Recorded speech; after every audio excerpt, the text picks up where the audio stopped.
আসসালামু আলাইকুম এভরিওয়ান, কি অবস্থা সবার? আশা করি সকালে ভালো আছেন। আলহামদুলিল্লাহ আমরা তেমন একটা ভালো নাই। কজ হচ্ছে আমাদের ফেনীতে যে 24-এর বন্যা হয়েছিল,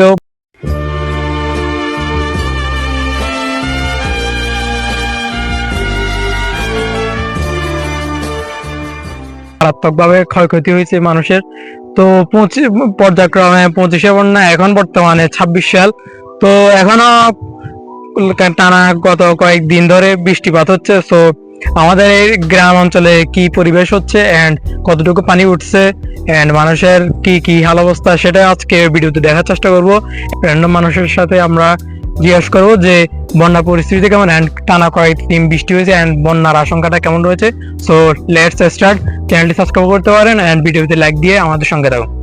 তো বর্তমানে এখন এখানকার যে পরিস্থিতি সেটা হচ্ছে ময়গাচ্ছন্ন পুরা এই জায়গাটা। সো এখানে তেমন একটা রোদের কোনো আশঙ্কা দেখতে পাচ্ছি না। সো এখানে তেমন পানি ছিল না গত কয়েক মাস, এখন বর্তমানে পানি দেখা যাচ্ছে খুব। সো আমরা র্যান্ডম মানুষ কাছে জিজ্ঞেস করবো যে ওনারা বন্যার কি পরিস্থিতি করছেন। সো এনাকে জিজ্ঞেস করবো প্রথমে। আসসালামু আলাইকুম ভাই, এটা একটু লাগানো। ভাই কিছু জানতাম আমরা এই মোটামুটি কয়েকদিন ধরে তো এখানে বৃষ্টিপাত হচ্ছে, এখন এখানকার বন্যার আশঙ্কার কেমন রয়েছে সেটি আপনি একটা জিনিস ভুল করছেন। আপনি আমাকে প্রথমে সালাম দিচ্ছেন, আমি খুবই দুঃখিত। প্রথম অবস্থা আপনার সালামটা আমি নিতে পারি না। ওয়ালাইকুম সালাম ওয়া রাহমাতুল্লাহি ওয়া বারাকাতুহু। আলহামদুলিল্লাহ খুবই খারাপ অবস্থায় আছে আমাদের।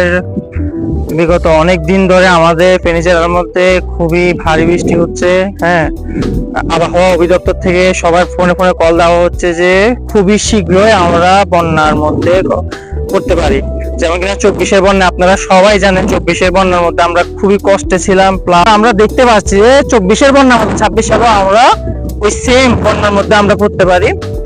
আপনারা তো সবাই নেটে দেখছেন যে চট্টগ্রামে কি অবস্থা হয়েছে। চট্টগ্রাম তো খুবই খারাপ অবস্থা হয়েছে, কিন্তু চট্টগ্রাম কিন্তু তেমন আগে দেখা যায়নি। এখন চট্টগ্রামে খারাপ অবস্থা, ভয়াবহ অবস্থা দেখা গেল। তো কিছুদিনের মধ্যে আমাদের ফুলগাজী, পরশুরাম, মুন্সিরহাট, ফেনী যে কোনো মুহূর্তে বন্যায় কবলিত হতে পারে। তো আমি যতটুকু জানছি এখানে সো মোটামুটি একটু বন্যার আশঙ্কা রয়েছে এখানে পর্যাপ্ত। তো আমরা এখন আরেকজনকে জিজ্ঞাসা করার চেষ্টা করবো। সো দেখতে দেখুন পুরো ভিডিওটি। তো আমরা এই বাইকে পাই গেছি। হ্যালো ভাইয়া, কথা বলতেছেন?